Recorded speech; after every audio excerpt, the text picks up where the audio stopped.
Yang menariknya adalah what happens di episode berikutnya, ya. Apa itu? Yaitu apakah kalau ini ya, kalau skenarionya Prabowo Gibran menang, apakah Prabowo mau rela bahwa pemerintahan dia itu dikendalikan dari belakang oleh seorang Jokowi lewat anaknya. Toh dia punya kepentingan dia sendiri, dia punya backingan sendiri, belum lagi dia mempunyai egonya sendiri.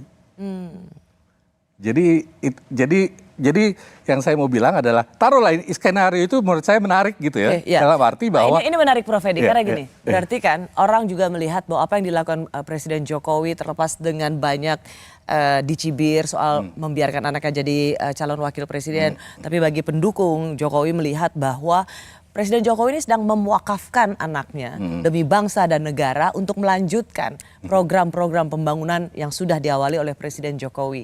Karena itu pilihan yang paling ideal bagi pendukung Jokowi yang melihat bahwa ini harus diteruskan itu ada pada Pak Prabowo dan Gibran. Tetapi Anda melihat bahwa belum tentu keberlanjutan ini ada di pasangan ini.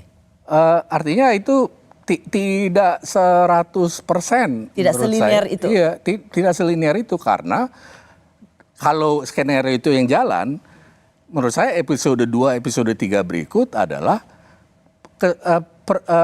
ketegangan di dalam itu. Siapa sih yang menguasai pemerintah? Ya kan? Dan masing-masing punya jaringannya sendiri. Kan ada putranya Presiden Jokowi di situ. Ada Mas Gibran sebagai wakil presiden. Iya, tapi Prabowo bukannya orang yang ini ya, yang kita bisa minimalisir.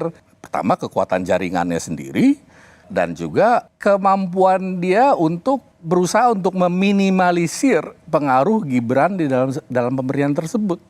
Walaupun nanti ya Gibran itu ya sebetulnya kan adalah suara dari bapaknya gitu ya. Tapi kalau Prabowo-nya sendiri udah jadi presiden, apakah pertanyaannya apakah dia bisa dikendalikan? Taruhlah ini pemerintahan Prabowo gitu. Tapi jangka panjangnya saya kira adalah ya ini kan wakil presiden. Nah setelah wakil presiden jadi apa? 5 tahun berikutnya. Ya kan? Jadi memang ya kemungkinan besar ya kalau misalnya Prabowo itu tidak bisa dikendalikan ya setidak-tidaknya yang jadi wakil presidennya itu mempunyai reputasi dan kredibilitas yang memadai untuk nanti menjadi calon presiden pada 2029 atau presiden berikutnya. Maksudnya presiden di 2029 dan dengan itu yang disebut dinasti politik itu aman.